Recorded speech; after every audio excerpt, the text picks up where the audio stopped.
আসসালামু আলাইকুম, সবাইকে স্বাগতম আমেনাস কিচেনাতে। আজ আপনাদের সাথে শেয়ার করব মসুর ডাল ও বাঁধাকপি দিয়ে চমৎকার একটি মজার রেসিপি। এভাবে যদি রান্না করেন মাছ মাংসের প্রয়োজনই হবে না ভাত খেতে। চলেন তাহলে শুরু করা যাক, আশা করি ভালো লাগবে। চুলায় একটি প্যান বসিয়ে দিয়ে দিচ্ছি পরিমাণ মতো কিছুটা রান্নার তেল। 1 চা চামচ পরিমাণ দিচ্ছি পাঁচ ফোড়ন, 3টি আস্ত শুকনো মরিচ, একটি তেজপাতা। কয়েক সেকেন্ড মশলাটা ভেজে নেব। কোয়ার্টার কাপ পরিমাণ দিয়ে দিচ্ছি পেঁয়াজ কুচি, 2 টেবিল চামচ পরিমাণ দিচ্ছি রসুন কুচি, 4টি কাঁচামরিচ ফালি করে দিয়ে দিচ্ছি। হাফ চা চামচ পরিমাণ দিয়ে দেব হলুদ গুঁড়ো, হাফ চা চামচ পরিমাণ দেব জিরার গুঁড়ো, স্বাদ মতো কিছুটা লবণ।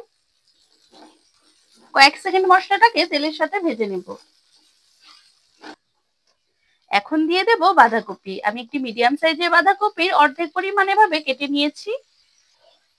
এখন মশলার সাথে বাঁধাকপি কষিয়ে নেব। অল্প সময় রান্না করার পরই বাঁধাকপি কেমন কমে গিয়েছে এবং বাঁধাকপি থেকে অনেকটা পানি বের হয়েছে। এখন দিয়ে দেব 1 কাপ পরিমাণ মসুর ডাল।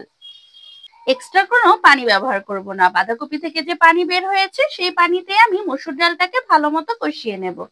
অল্প সময়ে ডালটা রান্না হয়ে যায়, খেতে কিন্তু ভীষণ মজার হয়ে থাকে। খুব ভালো মতো কষিয়ে নিয়েছি, এক্সট্রা পানি শুকিয়ে গিয়েছে। এখন দিয়ে দেব 2 কাপ পরিমাণ পানি।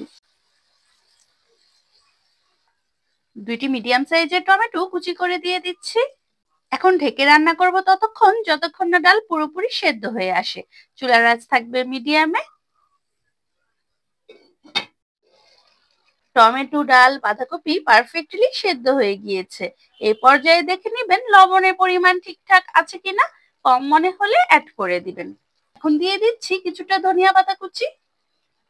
ধনিয়া পাতা ভালো মতো মিশিয়ে আমি ডালটাকে নামিয়ে নিব।